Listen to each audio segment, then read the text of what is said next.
I married Kevin, who was in the same film club as me in college.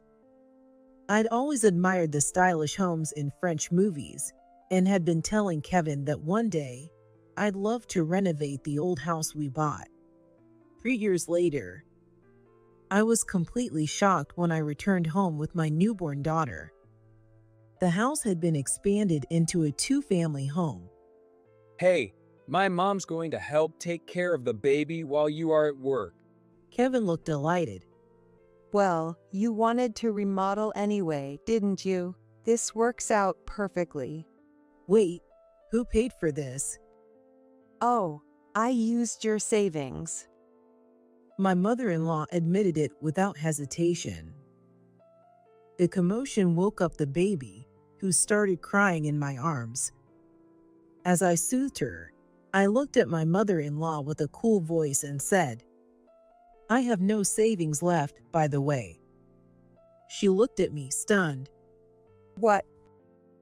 I'd been holding back, thinking a father was essential in our daughter's life, but I've had enough. If they thought I'd put up with this forever, they were gravely mistaken. I'm Cynthia, a 40-year-old homemaker. It's been 3 years since I married Kevin, who was a junior in our college film club. Back when we were club members, we barely interacted, but at an alumni event, we reconnected and hit it off. We both loved foreign films, so after that, we often went to the movies together, then shared our thoughts over coffee or dinner, savoring the afterglow of each film. Kevin's outgoing personality drew me in more and more. "Kevin, you're so late. You're an hour behind schedule." I said, "Let's catch the morning show to avoid the crowd." Sorry, Cynthia. I'll buy the coffee and popcorn, so please forgive me. Kevin had a bit of a sloppy side, but when he apologized with a cute pleading look, I always ended up forgiving him. Our friendship eventually turned into a serious relationship, and we married a year later. I had dreams of a happy family back then. Little did I know that it would all crumble in the worst way possible. When we got married, we bought an old house with a big yard. The house was located on a great corner lot with a southwest view, so our mortgage was pretty hefty. But Kevin had gotten tired of living in an apartment and insisted on getting a house. I brought up the idea of remodeling the interior and garden eventually. You see, I'm a huge fan of French films and have a strong passion for Southern European-style interiors. As I slowly collected antique lamps, ceramics, and iron decor to decorate the room, I felt a growing sense of fulfillment, as if I were inching closer to my dream. Then, sometime after we got married, I realized something. Even though we agreed to split the chores, I was doing everything myself. The reason was clear. Whenever I asked Kevin to do something, the cleanup afterwards was more trouble than it was worth, so I'd end up just doing it myself. If I asked him to hang the laundry, it would be all wrinkled. If he cleaned, there would still be obvious dust and dirt everywhere. If he made dinner, the meat would be half-cooked and the vegetables barely touched by heat. For some reason, he couldn't even manage to heat up bread properly. When I gently pointed out these things, Kevin scratched his head and apologized. Sorry, Cynthia. Unlike you, I'm clumsy, so it's just hard for me. I'm not particularly skilled either, you know. Look, I just end up giving you more work. You're better off handling everything yourself. Plus, I'm tired from work. Kevin, with a goofy grin, kept piling on those excuses. It left me with a lingering unease, feeling like I'd somehow been skillfully talked into it. After living on his own for 10 years, you'd think he could handle some basic chores. Since he works late most nights and comes home exhausted, He just assumes it makes sense for me to take care of everything because I get home earlier. Sometimes I feel like I'm the only one losing out, and it gets to me. But watching movies together on the weekends still brings me joy. Having a projector, a roll-up screen, and speakers set up in our little theater room makes watching movies a true pleasure. Even though we're busy with work during the week and often end up going to bed at different times, on weekends, after watching a movie together, we naturally shift into couple time. Once we have a child, I'm sure Kevin will change. I was sure he'd make an effort to become a good dad. That's what I kept telling myself. A year into our marriage, with no baby yet, we decided to start trying. I asked Kevin, who enjoyed his drinks, to cut back and made an effort to eat more meals at home rather than eating out. I have a desk job, so I'm prone to lack of exercise. I'd get off the bus stop early on my way home and walk, or use the stairs at the station. I did what I could to stay active. There was a reason I was feeling pressured. Since it was our second year of marriage, I wanted to have a baby before my mother-in-law started pressuring us. I planned to give it my all this year, and if it didn't happen, we'd go to a fertility clinic together. 6 months later, I noticed my period was late. I bought a test after work and rushed home to check. My heart was pounding as I looked at the result. It was positive. I walked out of the bathroom and called out to Kevin, who was scrolling on his phone in the living room. "Kevin." Yeah? I showed him the test I had hidden behind my back, and finally, he looked up from his screen. Wait, is it? Kevin's eyes widened as I teared up and told him the news. "We're having a baby." Really? Kevin's face lit up in an instant. Yes, Mom's going to be so thrilled. Let's call her right now. He took out his phone, but I quickly stopped him. "Let's wait until things are stable. If something happens, we'll just disappoint her." Oh, good point. I hope it's a boy. Kevin smiled, rubbing my belly with excitement. "We don't know that yet." Relieved, I thought he might turn into a devoted father after all. However, after that day, Kevin started coming home even later than before, blaming work. On weekends, he'd eagerly head out early in the morning. If I asked why, it was either meeting friends or my parents called me over. "Kevin, I feel awful from the nausea. Can you stay home on your days off? I could use some help with the housework and shopping. Balancing work and everything else is tough." Kevin cheerfully replied. Don't worry about meals. I'll eat out. Take a break from chores until things calm down. If you're feeling that bad, why not quit your job? Man, I'm so considerate. He nodded to himself, satisfied, and went off to take a shower. "If I quit, who's going to pay the mortgage?" I muttered, exasperated, though Kevin didn't hear me from the bathroom. When I entered the stable phase of pregnancy, Kevin told his mom, who came to visit the following weekend. She brought over 2 boxes of baby clothes in her car. Kevin, way to go. Now I can be a grandma. Wait, where's Kevin? My mother-in-law, barging into the living room, looked around when she didn't see Kevin. "Kevin went out somewhere this morning. Lately, he's hardly ever home." I added a hint of criticism, but it didn't faze her one bit. He's a guy, you know. They want to go out and have fun.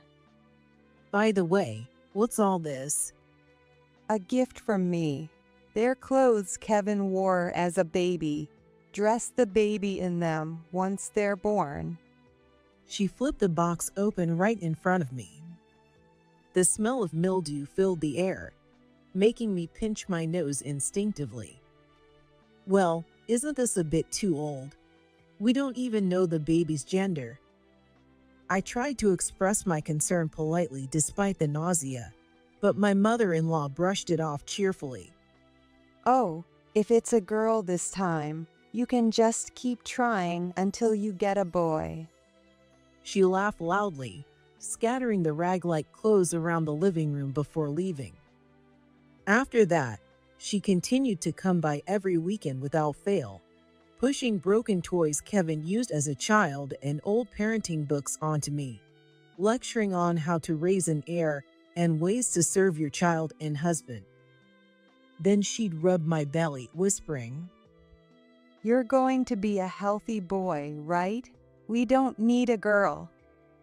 It was too much, so I complained to Kevin. It's not fair to the baby, you know. And every weekend, I get this sick feeling in my stomach just thinking about her visit. My precious weekends are ruined. Kevin's face twisted with annoyance. She's just talking to the baby. Don't be so negative. Besides, she's saving us money by bringing clothes and toys, right? I couldn't help but think, if they really wanted to help, they could give us something new. To them, these faded, worn-out clothes and toys held sentimental value, but to me, they were just junk. Little by little, I started disposing of them, making sure Kevin wouldn't notice. When it came to decisions about baby items, Kevin was no help at all. I have no clue. You decide, Cynthia.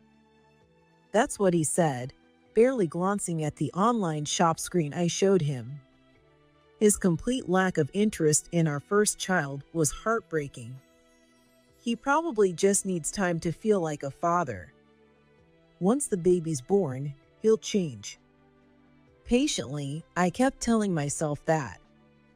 Soon, it was time to start my long-awaited maternity leave, so after a checkup at the clinic, I began preparing to stay at my parents' place. On the morning of my departure, Kevin drove me to the train station. As we parted, he flashed an innocent smile and said, Don't worry about me. Mom's taking care of everything. Let me know when the baby's born. I could hardly believe this was coming from a nearly 40-year-old soon-to-be father, but I managed a vague smile and headed for the gate with my big belly. My parents' place was 2 hours away, so I usually only visited during holidays like Thanksgiving or Christmas. The last time I saw them, 3 months ago, my belly wasn't very noticeable. So when they picked me up at the nearest station and saw my round belly, they were visibly emotional. I heard late pregnancies can be tough on the mother. Are you okay? Take care of yourself, Cynthia. The baby's health is important, but so is yours. Don't push yourself. It must be hard with Kevin's family nearby. Just relax while you're here, okay? Their kindness warmed my heart, bringing tears to my eyes. Thank you. So far, both the baby and I are healthy. I'll be in your care for a while. I appreciated them deeply and got into the car. Once warmly welcomed back, I spent my days helping out around the house, taking walks in the neighborhood, and keeping active until my due date. During this time, I didn't hear a word from Kevin. Occasionally, I'd text him asking, "How are you?" and he'd respond with something out of touch. Thanks to Mom's home-cooked meals, I'm great. Honestly, her cooking is the best in the world. The house is sparkling clean too, so coming home is a joy every day. He'd go on about himself, showing zero concern for me or our baby. I couldn't understand how he didn't seem to care. Over a month later, I finally gave birth to a healthy baby girl. As soon as my water broke early in the morning, I contacted Kevin, who, to his credit, took time off and rushed to the hospital. After gazing lovingly at our sleeping baby, my parents soon left. We'll go before you get too tired. Then Kevin arrived to take their place. Watching him hold our daughter with a beaming face, I felt relieved, thinking he'd finally be affectionate. But as he held her, he said something that left me stunned. So, you'll be coming back home tomorrow, right? For a moment, I stared at him in shock, then quickly responded, "What? No way, I can't. I'm being discharged in 5 days, and I told you I'd stay with my parents for another month." Kevin's face showed clear frustration. What? You're staying there even longer? I really want Mom to see her grandchild soon. "Well, if you could take paternity leave and help me with the baby, then I'd come back right away. But you can't, right? There's no way I can take care of a newborn alone." Come on, every mother raises kids on her own. Aren't you relying on your parents a little too much? Kevin sneered at my plea, and I felt a pang of disbelief. It's rich coming from someone who's been relying on his own parents. And he's the one who threw all the baby decisions onto me, not even trying to be a father figure. But I was too tired to argue, so I managed to say in a barely audible voice, "Just make sure to explain it to Linda." Yeah, got it. Kevin muttered dismissively and left, clearly annoyed. After I was discharged from the hospital, life became so overwhelmingly busy that I quickly forgot about dealing with him. Just managing feedings every 2 hours was more exhausting than I'd imagined. Thankfully, my mom changed diapers for me, and my dad helped with baby baths and outfit changes, which was a huge mental relief. Thanks to them, I got through those challenging early days after childbirth. While I was at my parents' place, Kevin never once came to visit. Doesn't Kevin want to see the baby? My father asked, a valid question. "Could you come see the baby sometime?" However, even when I sent him messages, all I got in return were cold, indifferent replies. You'll be back soon anyway, right? I'll just wait till then. We had decided to name her May if it was a girl, so I went ahead and submitted the paperwork myself. What kind of father acts this coldly? Looking at May's peaceful sleeping face, I felt waves of guilt and often found myself in tears. A month flew by, and after expressing my thanks to my parents, I left with May in tow. On the train ride back, a heavy sense of anxiety filled my chest. Will Kevin really help with May? Even though his mom had been coming over to cook, knowing Kevin's lack of skill with housework, I was sure the place would be a mess. As soon as I got home, I'd probably have to start cleaning. Thinking about all this, I got off the train, hailed a taxi in front of the station, gave the address, and got in the car. I'd heard that baby girls were generally easier, and indeed, May was a good eater and a sound sleeper. She was now dozing peacefully in my arms. Gazing absently out the window, I caught sight of our house in the distance and froze. What? Something about the exterior seemed off, so I squinted to take a closer look. It couldn't be real. My house was supposed to have white walls and an orange roof. So why had it turned into a house with such an outdated design? Ma'am, we've arrived. Ma'am? The driver's voice snapped me back to reality. After paying, I balanced May in one arm and started to get our bags, but the driver kindly helped by unloading them and carrying them up to the door. Even the entrance had changed from a stylish door to a heavy wooden one. I rang the bell, and as soon as Kevin appeared, I blurted out my question. Hey, what on earth is this? Huh? Oh, you mean the renovations? As I struggled to process, Kevin dropped the bombshell news. Mom's moving in, so we converted it into a two-family home. Moving in? My voice came out high-pitched in shock. This was news to me. Kevin smiled, seemingly oblivious, and started explaining. Mom's going to raise May while you're at work. The way he said it, like it was the most natural thing, made my head spin. Wait. Are you saying she's moving in without even consulting me? As I stood in the doorway holding May and arguing with Kevin, my mother-in-law showed up. Don't make a scene at the entrance. It's unsightly. Linda, I haven't heard a thing about this. Oh, weren't you planning to remodel anyway? So what's the harm in rebuilding? She said it casually, as if it were nothing. I was close to shouting, "What's the harm?" I'd been saving to turn this house into a charming French-style home.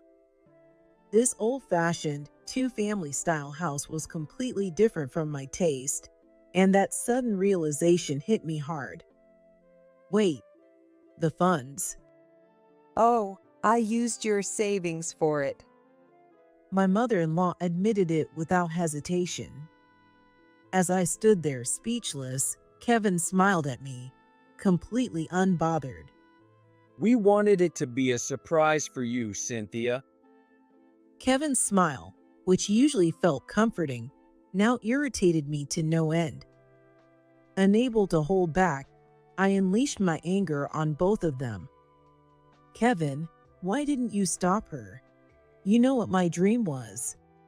I stormed into the living room, but the sight there drained the energy from me. What happened to the dining set and the dish cabinet?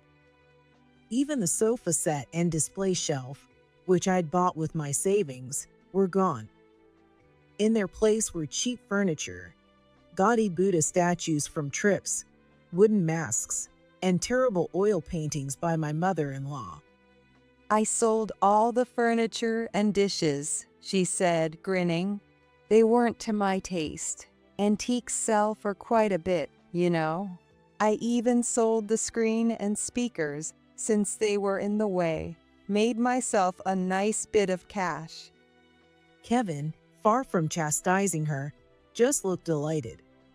Since she's moving in, we have to make sure Mom's comfortable, don't we? This is part of being a good son. My vision blurred with anger. If I wasn't holding May, I might have slapped him right then and there.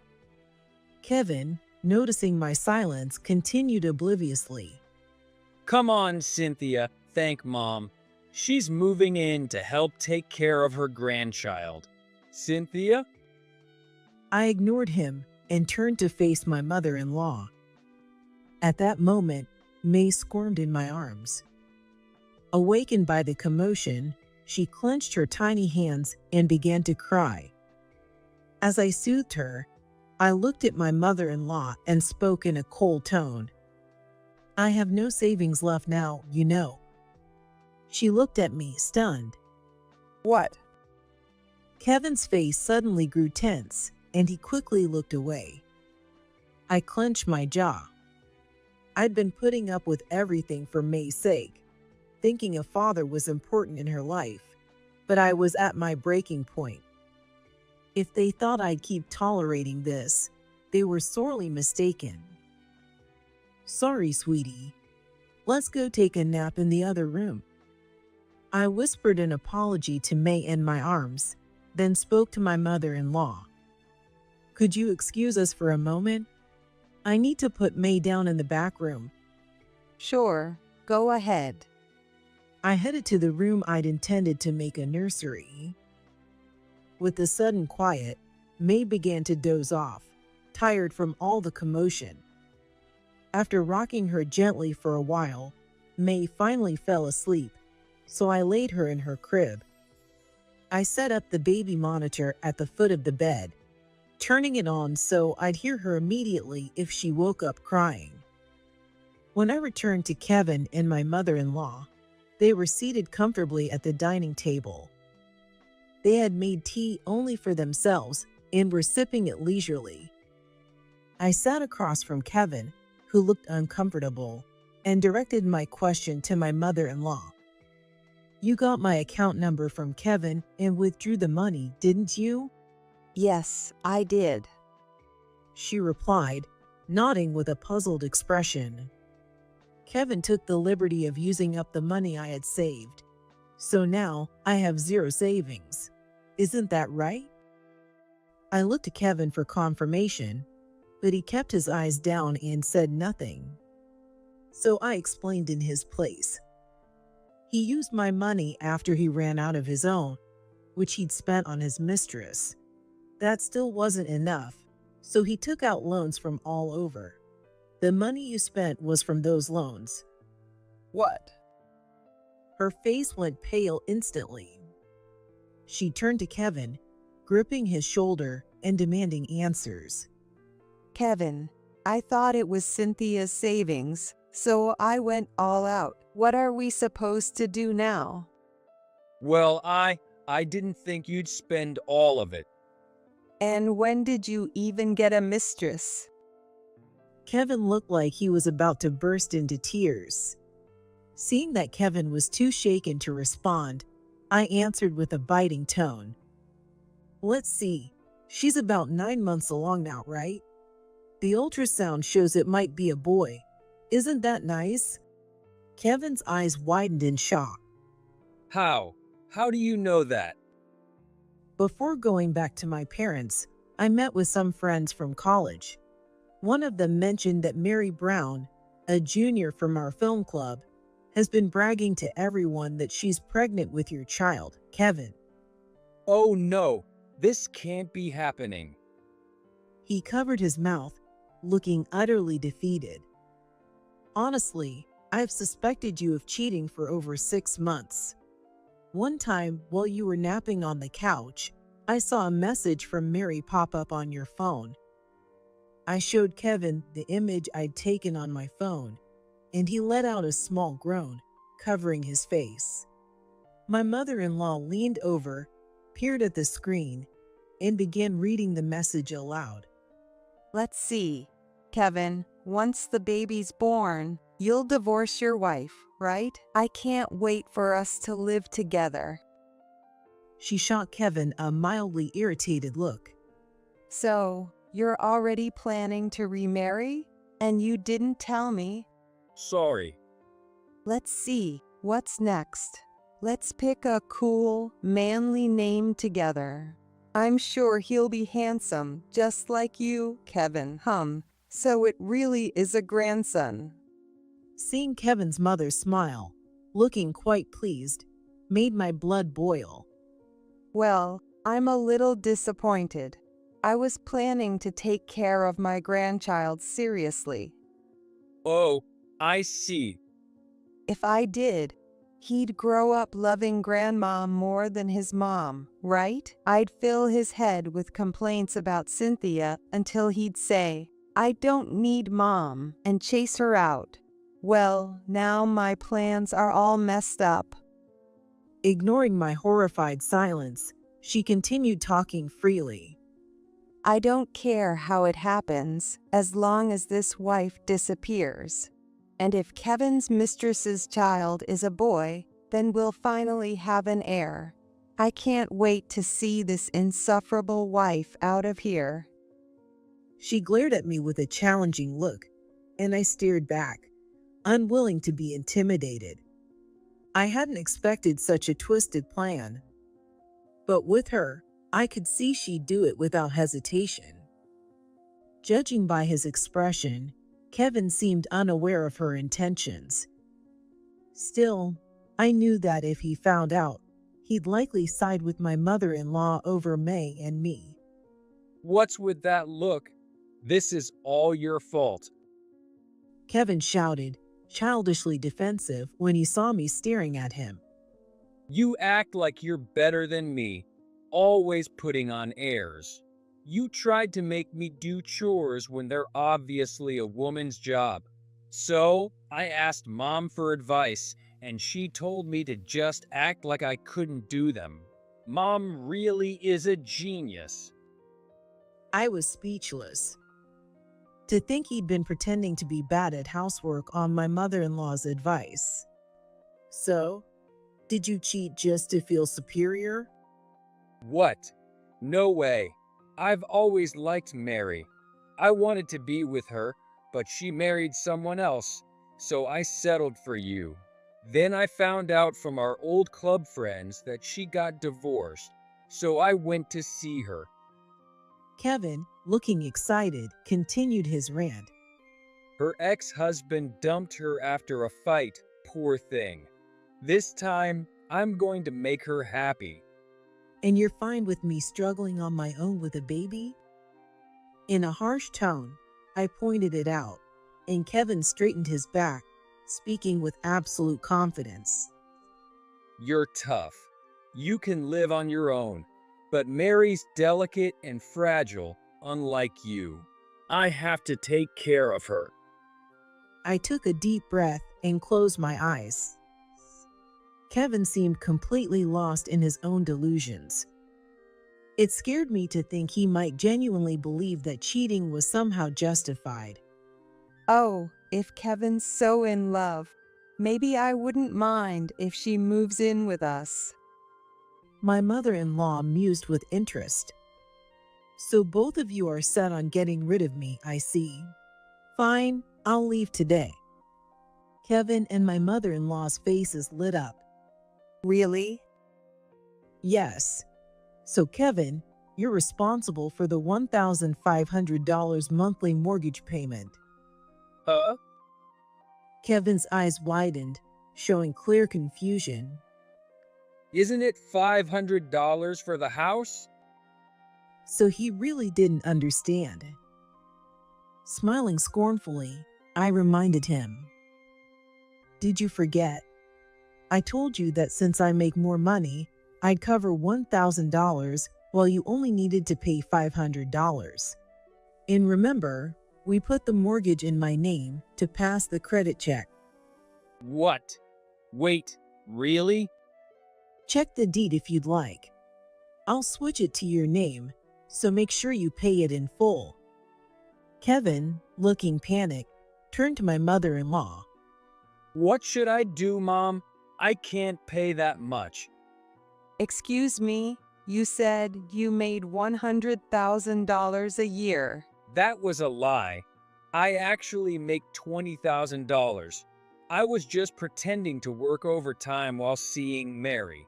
Cynthia's salary was paying for everything. Hearing this truth, even my mother-in-law looked shocked. And you're sure Mary's going to move in? Dad's inheritance should cover it, right? Oh no, don't count on that. Huh? I handed my phone to Kevin in silence. What is this? I've connected with Mary. She's heard this entire conversation. What? Don't mess with me. Kevin, momentarily stunned, quickly turned to shout at me. I ignored his anger and held the phone out to him on speaker mode. Kevin, Kevin grabbed the phone, fumbling to respond. Yes? this is nothing like what you promised. You said we'd live in a stylish house, but from the photos your wife sent, it's filled with tacky gold statues and weird masks. The furniture is awful. What? Mary's high-pitched complaint made my mother-in-law's face flush with rage. And moving in with your mother? That's basically just caregiving waiting to happen. Absolutely no way. Mary. Kevin's mother snatched the phone from his hand and unleashed her fury.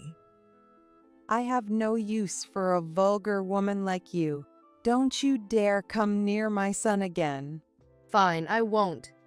Besides, The baby isn't even his. It's my ex-husband's. Humph. I figured it was something like that. Kevin's mother hung up the phone and tossed it onto the table, ignoring Kevin, who stood there in stunned silence. She snorted and commanded him sharply. Enough already. Let's just kick Cynthia out as planned and bring my boyfriend over. Got it? What? Your boyfriend? Both Kevin and I asked at the same time. Smiling smugly, my mother-in-law pulled out her phone, showing a photo of a flashy, suspicious-looking man with his arm around her. Isn't he handsome? He's a 30-year-old struggling musician. He doesn't have money since he's chasing his dreams, so I've been helping him out financially. Kevin's face turned pale, and he cautiously asked her a question. Earlier, you said not to count on Dad's inheritance. Does that mean? Inheritance? I spent it all, every last bit, including your share. I'll pay it back someday, maybe all $200,000.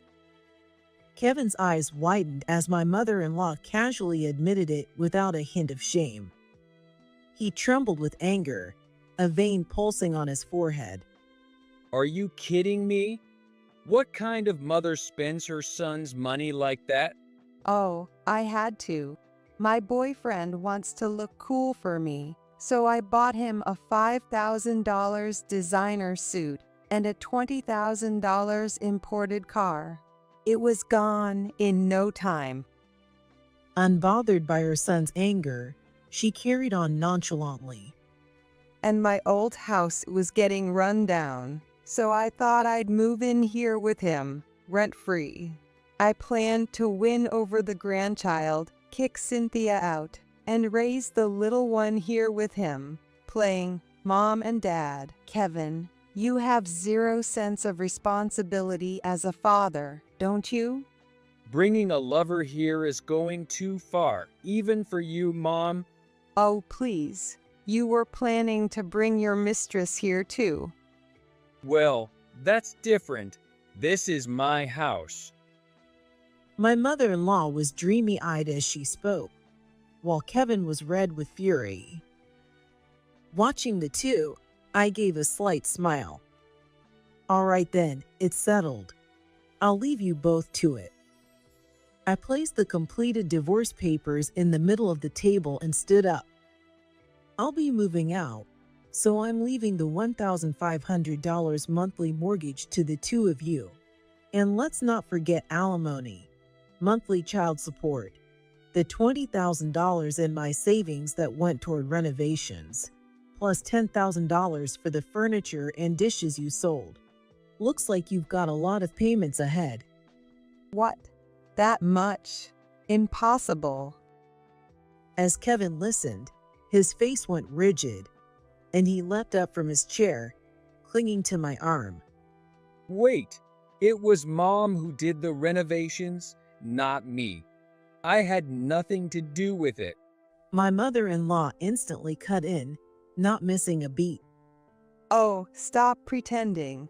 You were all in, excited to see Cynthia's shocked face. Cynthia, who do you believe, me or Mom? Kevin looked at me with puppy dog eyes. The affair was just a momentary lapse. You're the one I care about most, Cynthia. Think about it. Doesn't our child need a father? Kevin's blatant pleading ignited a wave of anger in me.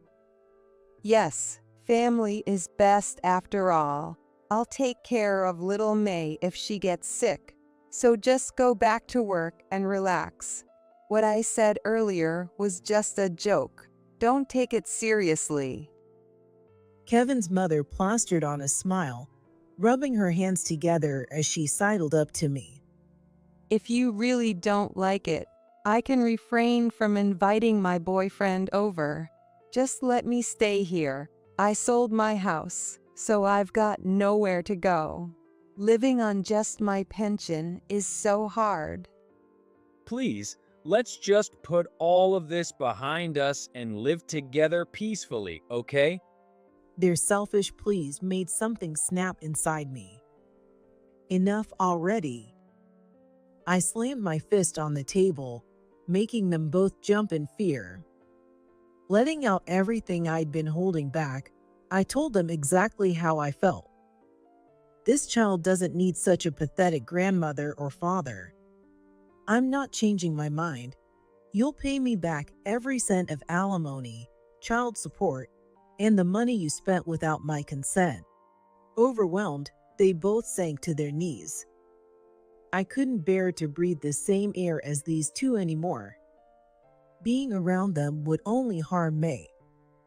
I called a taxi, and while waiting, I gathered my things. Once the taxi pulled up in front of the house, I loaded my suitcase into the car, went back inside to pick up May from her crib, and walked out the door. As I watched the house disappear in the distance from the taxi window, I felt a wave of relief. When I arrived back at my parents' house, they greeted me in surprise. Once I explained the situation, my father was furious. And my mother, reflecting on all I'd endured, teared up. My father hired a lawyer he knew, and I went through the divorce proceedings with the attorney's help. Kevin resisted initially, but the idea of a civil trial seemed too daunting for him. After 6 months of legal persuasion, he agreed to a lump sum payment to cover my savings and alimony, along with $300 a month in child support. Kevin's mother also paid the $10,000 she owed for the furniture and other items she'd sold without permission, wiring the amount quietly to my account. Lacking any savings, both of them had to borrow heavily to meet their obligations to me. I also demanded alimony from Mary. Perhaps to avoid trouble, she transferred $20,000 directly to my account without a fuss, much to my relief. As for the house, Kevin's meager salary couldn't cover the $1,500 monthly mortgage, so they reluctantly sold it and moved into a shabby 2-bedroom apartment. However, the house, remodeled in his mother's taste, was criticized for its poor design, couldn't attract any buyers, and was ultimately demolished. Kevin's mother, who had burned through her late husband's inheritance, kept pouring borrowed money into her boyfriend. One day, she spotted him in town with a younger woman, leading to a massive public argument and an abrupt breakup. Realizing he'd only been after her money, she fell into a deep depression. Now, it seems she stays shut in at home. Kevin, meanwhile, works tirelessly to cover living expenses for himself and my mother-in-law, as well as to pay off their accumulated debts. In an effort to supplement his income, he works multiple part-time jobs on the weekends, and friends from our old film club who saw him recently said he looked utterly worn out. Free from Kevin and his mother, I felt lighter and found myself more focused on work. When I informed my boss about the situation, I was given the chance to transfer to a remote work position, allowing me to continue working even after moving back with my parents. Honestly, I used to think of my job mostly as a way to cover living expenses, but now that I have the space to fully engage in my work, I've come to appreciate how interesting it actually is. Despite the difficult start, with her parents divorcing only a week after her birth, May is growing up strong and healthy.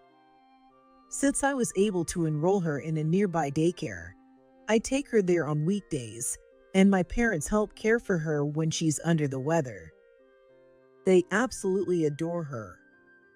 Her innocent little smiles inspire me to keep going. For now, I'm grateful for my parents' help, but once May turns 1, I plan to move into an apartment nearby.